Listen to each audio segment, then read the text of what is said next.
Jake Morrison had been riding through the desert for 3 days when he heard the scream. It wasn't the cry of a coyote or the shriek of a hawk. This was human, and it was filled with pain and desperation. He pulled his horse to a stop and listened carefully. The sound came again, echoing off the red rocks that surrounded him like ancient guardians. The cowboy was a tall man with weathered hands and eyes the color of storm clouds. He had spent most of his 32 years working cattle ranches across Texas and New Mexico. Jake knew the sounds of the desert better than most people knew their own backyards. This cry for help was something he couldn't ignore. Even though common sense told him to keep riding, he guided his horse toward the sound, moving carefully through the scattered boulders and thorny mesquite bushes. The afternoon sun beat down mercilessly, making the air shimmer like water. His canteen was nearly empty, and he had been hoping to reach the next trading post before nightfall. But someone needed help, and Jake had never been the kind of man to turn his back on suffering. The screaming grew louder as he approached a narrow canyon between two towering rock formations. Jake dismounted and tied his horse to a sturdy bush, then made his way on foot toward the source of the distress. What he saw when he rounded a large boulder made his blood run cold. A woman was trapped in a massive steel bear trap, the kind that cruel trappers sometimes used illegally. But this wasn't just any woman. She was Apache, and she was enormous. The woman stood nearly 7 feet tall, with broad shoulders and powerful arms that spoke of incredible strength. Her long black hair hung loose around her face, which was twisted in agony.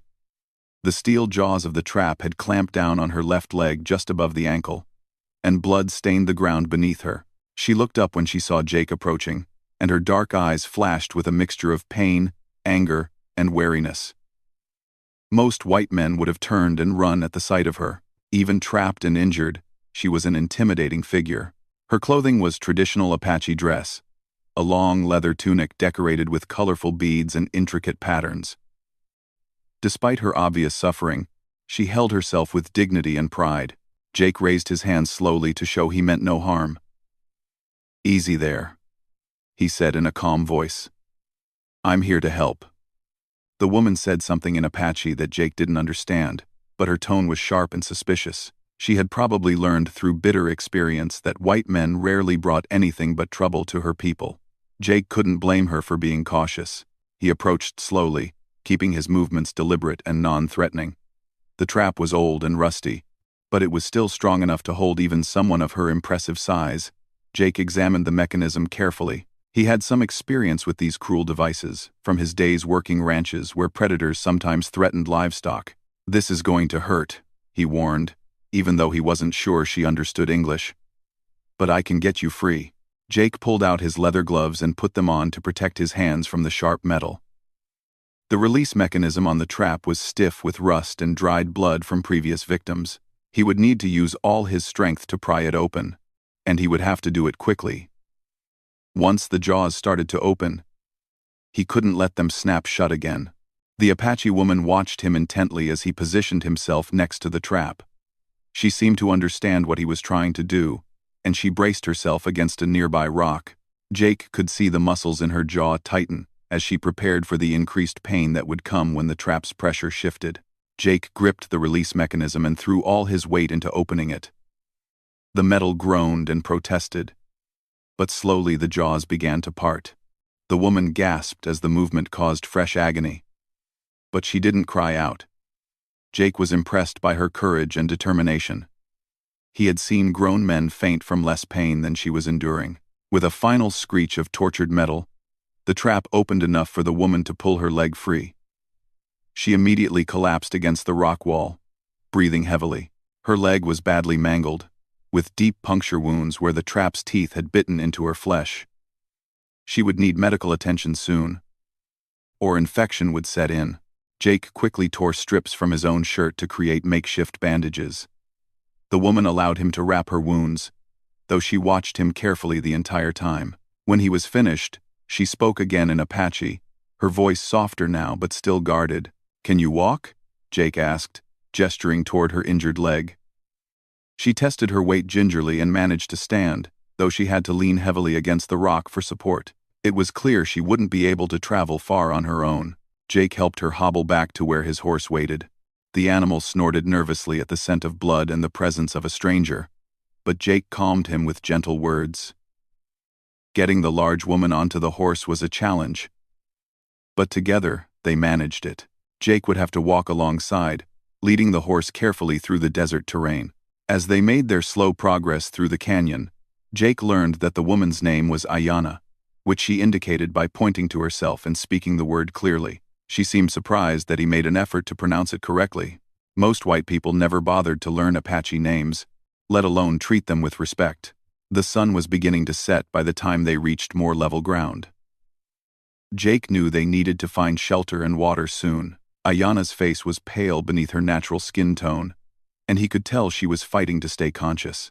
The loss of blood and the shock of her ordeal were taking their toll. Just as Jake was beginning to worry about spending a night in the open desert with an injured woman, he spotted smoke rising in the distance. It was coming from the direction of a small valley he remembered from previous travels.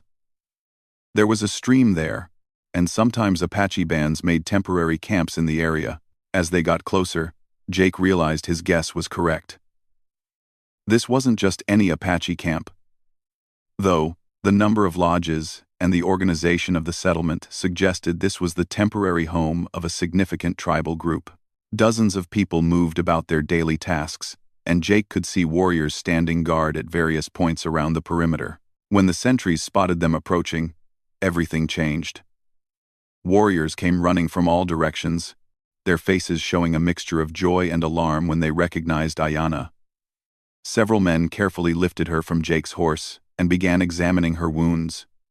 Women hurried forward with water and medical supplies.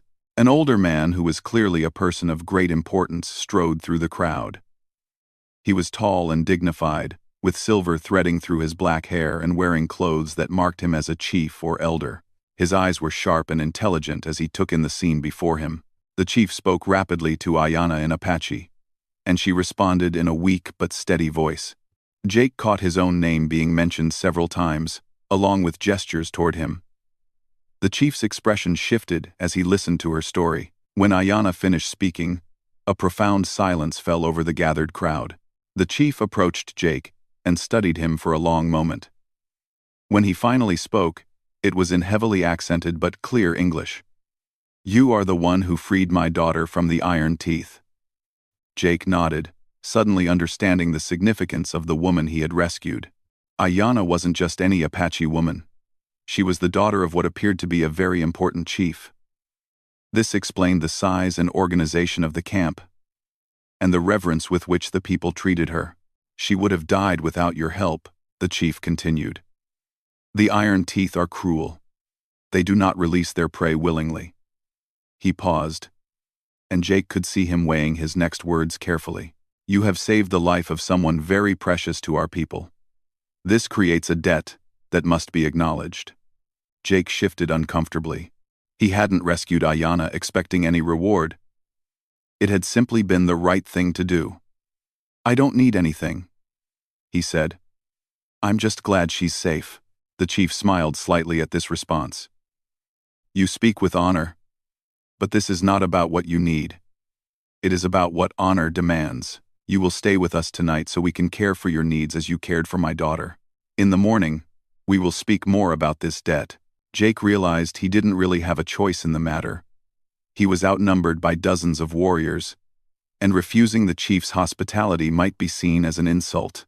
Besides, his horse needed rest and water, and he could use a hot meal and a safe place to sleep. As the Apache people led him into their camp, Jake couldn't shake the feeling that his simple act of kindness was about to complicate his life in ways he couldn't imagine. The chief's words about debt and honor suggested this wasn't going to end with a meal and a good night's sleep. Something in the older man's manner hinted at plans that went far beyond simple gratitude. The women of the tribe had taken Ayanna to a large lodge where they could properly tend to her wounds. Jake watched as they carried her inside, and he caught her looking back at him with an expression he couldn't quite read. There was gratitude there, certainly, but also something else. Something that made him wonder what exactly he had gotten himself into by following the sound of screaming in the desert. As the sun disappeared behind the red rocks and the camp settled into evening routines, Jake found himself sitting by a fire with several warriors who spoke no English. They offered him food and water, treating him with respect but also watching him carefully. He was clearly a guest, but he was also very much an outsider, whose presence had disrupted the normal order of things. The chief had disappeared into the lodge where Ayanna was being treated, and Jake could hear low voices discussing something in urgent tones. Whatever they were talking about, he suspected it concerned him. The debt the chief had mentioned was apparently a more serious matter than Jake had initially understood. As the night grew darker and the camp grew quieter, Jake lay on the blankets the Apache had provided and stared up at the star-filled sky. Tomorrow would bring answers to the questions that were forming in his mind. He just hoped those answers wouldn't turn his simple act of human kindness into something he would regret for the rest of his life. Jake woke before dawn to the sound of voices speaking in hushed tones outside his temporary shelter. The Apache camp was already stirring to life, with women beginning their morning tasks and men checking on the horses. The smell of cooking fires and coffee drifted through the cool desert air. A young warrior appeared at the entrance to Jake's shelter and gestured for him to follow. Jake gathered his hat and boots, then walked through the camp toward the large central lodge where the chief waited. Several important-looking men sat in a circle, their faces serious and contemplative. This was clearly some kind of council meeting. The chief gestured for Jake to sit across from him. In the morning light, Jake could see that this was a man who commanded great respect. His weathered face spoke of years of leadership and difficult decisions. The other men in the circle were obviously tribal elders or war leaders, each carrying himself with the dignity of someone accustomed to authority. "My daughter tells me you could have taken what you wanted from her when she was trapped," the chief began without preamble. A helpless woman, far from protection, injured and unable to defend herself. Many white men would have seen this as an opportunity. Jake felt uncomfortable with the direction of this conversation. "That never entered my mind," he said honestly. "She needed help. That's all I saw." The chief nodded slowly. "This is what she told us. She said you treated her with respect and kindness, even knowing she was Apache. Even knowing that her people and your people have not always been friends." This was certainly true. The relationship between white settlers and Apache tribes had been marked by violence and mistrust for decades. Many cowboys wouldn't have stopped to help an Apache person, and many Apache wouldn't have trusted a white man's assistance. "She also tells us," the chief continued, "that you risked your own safety to free her from the iron teeth. These traps are dangerous. They can break a man's arm if they snap shut at the wrong moment." Jake shrugged. It was the right thing to do. The chief studied him for a long moment, then spoke to the other men in Apache. They responded with serious discussion, occasionally glancing at Jake as they debated something he couldn't understand. After several minutes, the chief raised his hand for silence. "We have discussed your actions, and we are in agreement. You have saved the life of someone very precious to our people. This creates a debt that cannot be repaid with simple gifts or hospitality." Jake felt a growing sense of unease. "Like I said yesterday, I don't need anything in return." "But we do," the chief replied firmly. "Honor demands that this debt be acknowledged properly. Among our people, when someone saves a life in the way you saved my daughter's life, it creates a bond that must be respected." The chief paused and looked directly into Jake's eyes. "Ayanna is not married. She is 28 winters old, and she has refused many suitors because none of them measured up to her standards. She is strong, intelligent, and brave. She will make a good wife for a man who deserves her respect." Jake felt his heart start to pound as he began to understand where this conversation was heading. "Chief, I think there might be some misunderstanding here." "There is no misunderstanding," the chief said calmly. "You saved her life. You showed her respect and kindness when you could have taken advantage of her helplessness. You proved yourself to be a man of honor. These are the qualities my daughter values in a potential husband." The other men around the circle nodded in agreement. One of them spoke in Apache, and the chief translated. "He says that the spirits guided you to find Ayanna in her time of need. This was not accident. This was destiny." Jake ran his hand through his hair, trying to process what he was hearing. "Chief, I appreciate the honor you're offering. But I barely know your daughter. We can't even speak the same language. Language can be learned, the chief replied. Understanding between two people who respect each other grows with time. My daughter has already expressed her willingness to consider this arrangement. This news hit Jake like a physical blow. She has? The chief smiled slightly. She was quite impressed by your character. She said you were gentle when you tended her wounds, and you never once looked at her with the fear or disgust that she has seen in other white men's eyes. She said you treated her like a person worthy of respect. Jake realized he was in a very delicate situation. Refusing this offer might be seen as an insult not just to Ayanna, but to the entire tribe. On the other hand, agreeing to marry someone he had just met seemed impossible, regardless of the circumstances. What exactly are you asking me to do? Jake asked carefully. I am not asking, the chief replied, his voice taking on a tone of authority that made it clear this was not a request. I am telling you that you will marry my daughter. The ceremony will take place in 3 days, which will give us time to prepare and give her wounds time to heal enough for her to participate. Jake felt trapped. He looked around the circle of stern faces and realized that these men had already made their decision. This wasn't a discussion or a negotiation. It was an announcement. And if I refuse? Jake asked, though he suspected he already knew the answer. The chief's expression hardened. To refuse would be to dishonor the life you saved. It would be to reject the gift we offer you. It would be to insult my daughter and my family and my people. He paused meaningfully. Such insults have consequences. The threat was clear without being explicitly stated. Jake was outnumbered, surrounded, and completely at the mercy of people who had decided his future for him. But beyond the implicit threat, he could see that the chief genuinely believed this arrangement was right and proper. In his cultural framework, this was how honor debts were settled. Can I speak with Ayanna about this? Jake asked. The chief nodded. Of course. She is your intended bride. You should know each other better before the ceremony. Thanks for watching. I've noted for the ceremony as what of the 5. We are reserved. Comtumators are. Comtumators. Chief nodded. Comtumators. Comtumators. A few minutes later, Jake found himself sitting outside Ayanna's lodge, waiting for permission to enter. His mind was spinning with the implications of what had just happened. 3 days ago, he had been a free man riding across the desert, with nothing more complicated to worry about than finding water and avoiding trouble. Now he was apparently engaged to marry a woman he had met yesterday. When he was finally allowed inside, Jake found Ayanna sitting on a pile of soft blankets, her injured leg propped up and carefully bandaged. She looked much better than she had the night before, though she was obviously still in pain. When she saw him enter, she tried to sit up straighter.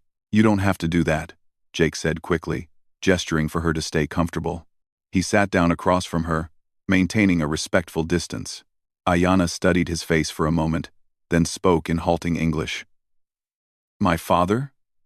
Told you? Jake was surprised that she knew English, even if her command of it was limited. Yes, he told me. Did you really agree to this? She nodded slowly. You saved my life. You could have hurt me. Instead, you helped. She struggled to find the right words. Good man. Strong man. My people need good men. Sighed. But we don't know each other, Jake protested. Marriage is supposed to be about love, isn't it? Ayanna considered this for a moment. Love can grow. Respect. More important first. You have my respect. Jake found himself looking at this remarkable woman with new eyes. Even injured and in an awkward situation, she carried herself with dignity. She had made a practical decision based on what she had observed of his character, and she was approaching this arranged marriage with the same courage she had shown while trapped in the steel jaws. What about what you want? Jake asked. Don't you want to choose your own husband? Ayanna smiled slightly. I am choosing. I choose the man who saved my life. The man who treated me with kindness when I was helpless. She paused, searching for the right words. I have seen many men. Warriors, hunters, traders. None of them impressed me. You did. Jake realized that from her perspective, this arrangement made perfect sense. She had been trapped in a life-threatening situation, and he had risked himself to save her. In her culture, that created a bond that went beyond simple gratitude. It demonstrated the kind of character that would make a good husband and father. I don't know anything about Apache customs, Jake said. I don't know how to be a good husband to someone from your people. I will teach you, Ayanna replied. You will teach me better English. We will learn together.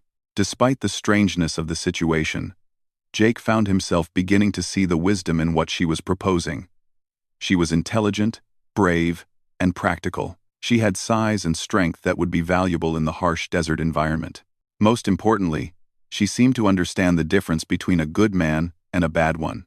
Your father said the ceremony would be in 3 days, Jake said. Ayanna nodded.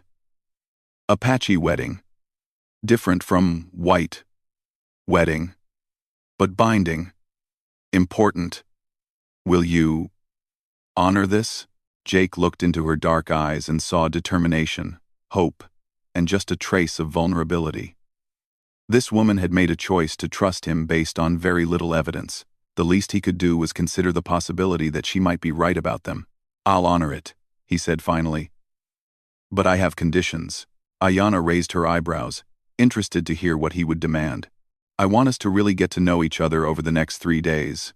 I want to understand what kind of life you're expecting us to have together, and I want your promise that if either of us decides this isn't going to work, we'll find a way to end it honorably. Ayanna considered this for a moment, then nodded. Fair conditions. I agree. As Jake left her lodge, he felt like he was stepping into a completely different life than the one he had known just 2 days before. The chief and elders were waiting for him outside, their faces showing that they expected to hear his decision. I'll do it, Jake said simply. The chief smiled broadly and clapped him on the shoulder. Good. My daughter chose well.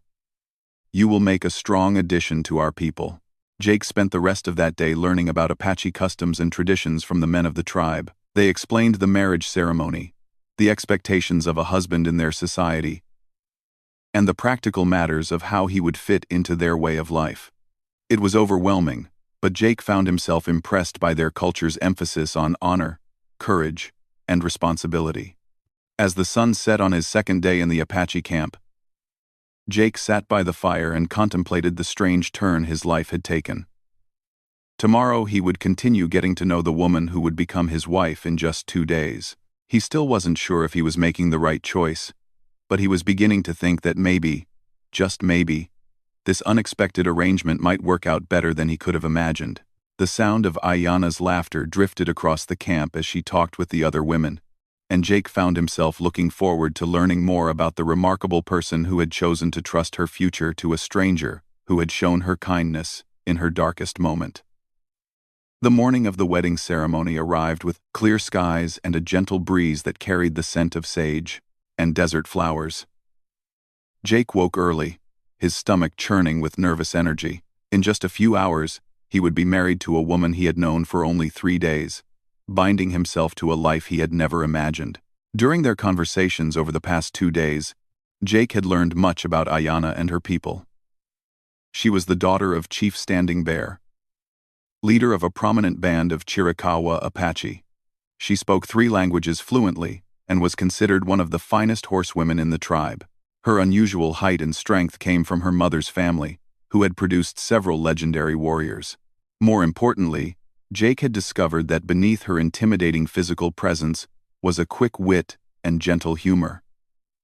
She had taught him basic Apache phrases while he helped her practice more complex English sentences. They had found they shared similar views about justice, family, and the importance of keeping one's word. You are nervous, Ayanna observed as Jake approached her lodge in the early afternoon. She was sitting in the shade, wearing a beautiful wedding dress of white deerskin decorated with intricate beadwork and silver ornaments. Her dark hair was braided with strips of colored leather and small silver bells that chimed softly when she moved. Terrified would be more accurate, Jake admitted, sitting down beside her.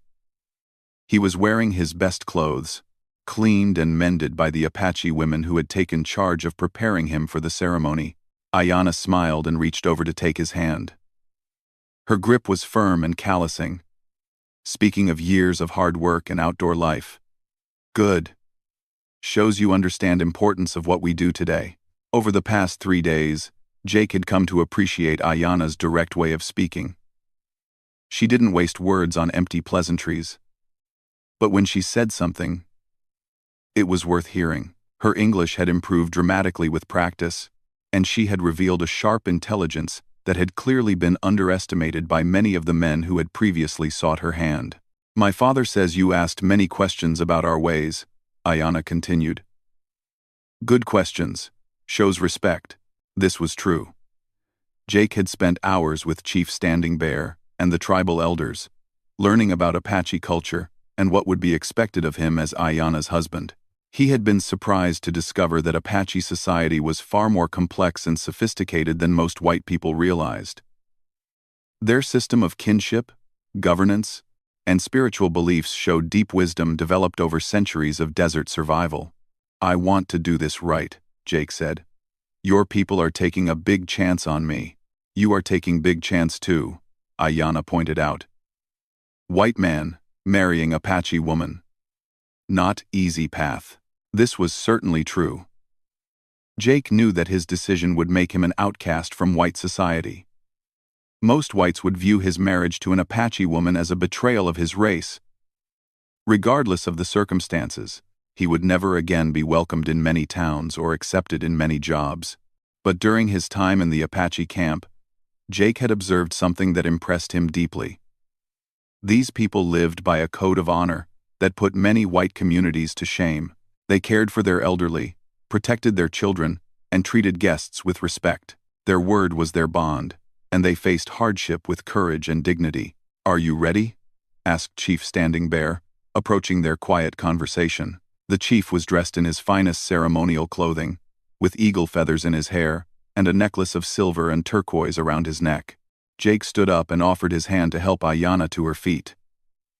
She accepted the assistance gracefully, though Jake noticed she was careful not to put too much weight on her still healing leg. The puncture wounds from the steel trap were healing well, but she would carry the scars for the rest of her life. The ceremony took place in the center of the camp, with the entire tribe gathered in a large circle. Jake was struck by the solemnity of the occasion. This wasn't just a wedding between two individuals. It was the joining of two different worlds, two different peoples who had often been enemies. The Apache wedding ceremony was unlike anything Jake had ever experienced.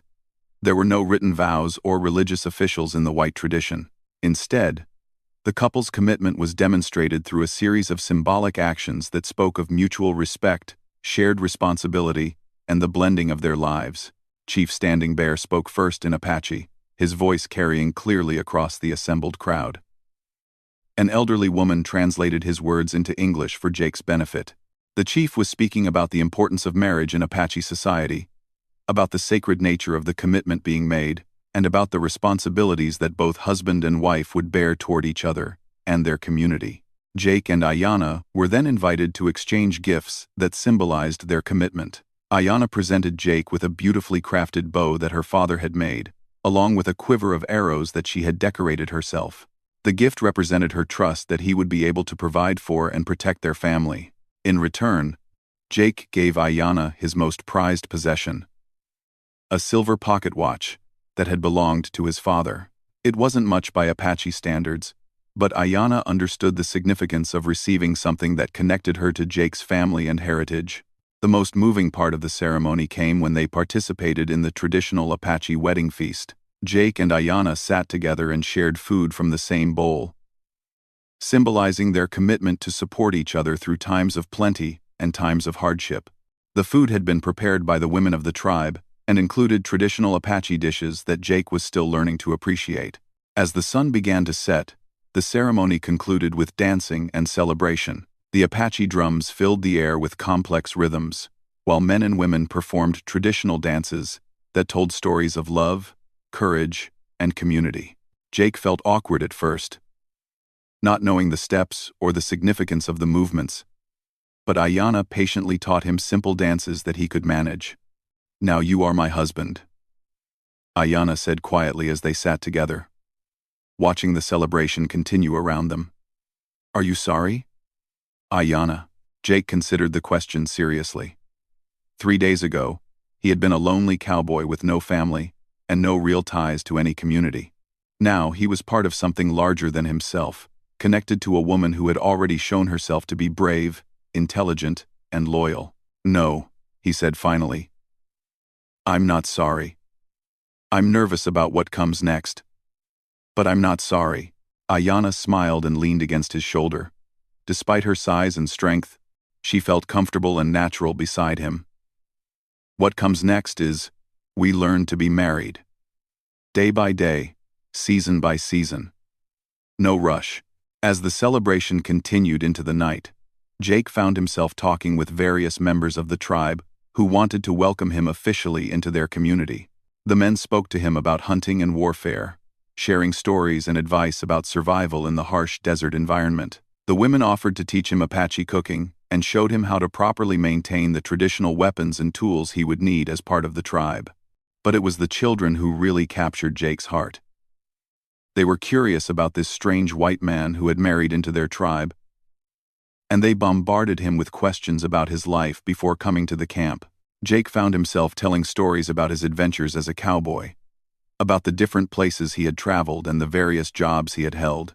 You will be good, father, observed one of the elderly women, watching Jake interact patiently with the children. Children know good hearts. The idea of becoming a father had not really occurred to Jake before, but now it seemed like a natural part of the life he was embracing. Ayanna would make a formidable mother, and children raised in Apache culture learned values of courage, respect, and community responsibility that many white children never experienced. As the evening wore on, Jake realized that his marriage to Ayanna was about much more than repaying a debt or following Apache customs. It was about choosing to become part of a community that valued honor, courage, and mutual support above material wealth or individual ambition. When the celebration finally began to wind down, Jake and Ayanna walked to the lodge that had been prepared for them as a married couple. It was larger than the temporary shelter Jake had been using, with space for their combined possessions and room to grow their family when the time came. Tomorrow we begin real life, Ayanna said as they stood outside their new home. Tonight was ceremony and celebration. Tomorrow is work and learning and building something together. Jake nodded, understanding what she meant. The wedding was just the beginning of their commitment to each other. The real test would come in the daily challenges of learning to live together, to support each other, and to build a partnership that could weather whatever difficulties lay ahead. I have something to confess, Jake said as they prepared to enter their lodge. I've never been married before. I don't really know what I'm doing. Ayanna laughed, and the sound was warm and genuine. Neither have I. We learn together, remember? That is what marriage is. Learning to be two people who choose to live as one. As they settled into their new life together, Jake reflected on the strange series of events that had brought him to this moment. A cry for help in the desert had led him to rescue a trapped woman, which had led to an unexpected marriage proposal, which had led to his acceptance into a community he had never imagined joining. 6 months later, Jake and Ayanna had settled into a comfortable routine of married life. They had traveled with the tribe to their winter camping grounds, and Jake had proven himself valuable as a hunter and scout. His knowledge of white settlements and trading posts had been useful in negotiations, and his willingness to learn Apache ways had earned him respect from even the most traditional members of the tribe. Most importantly, Jake and Ayanna had discovered that their hasty marriage was growing into something deeper than mutual respect. They had learned to communicate not just in words but in the shared glances and small gestures that marked a true partnership. They worked together seamlessly, whether setting up camp, preparing meals, or planning hunting expeditions. No regrets? Ayanna asked one evening, as they sat together watching the sunset paint the desert rocks in shades of gold and red. Jake considered the question, thinking about the life he had left behind and the unexpected path he had chosen. He thought about the loneliness he had felt as a solitary cowboy, always moving from job to job with no real connections to hold him anywhere. He compared that to the rich community life he now enjoyed, surrounded by people who had welcomed him as family and trusted him with their most precious traditions. "No regrets," he said firmly, taking her hand in his. "Best rescue I ever made." "No." Ayanna squeezed his hand and smiled. "Best trap I ever got caught in." As the stars appeared in the desert sky, Jake Morrison reflected on how a simple act of human kindness had completely transformed his life.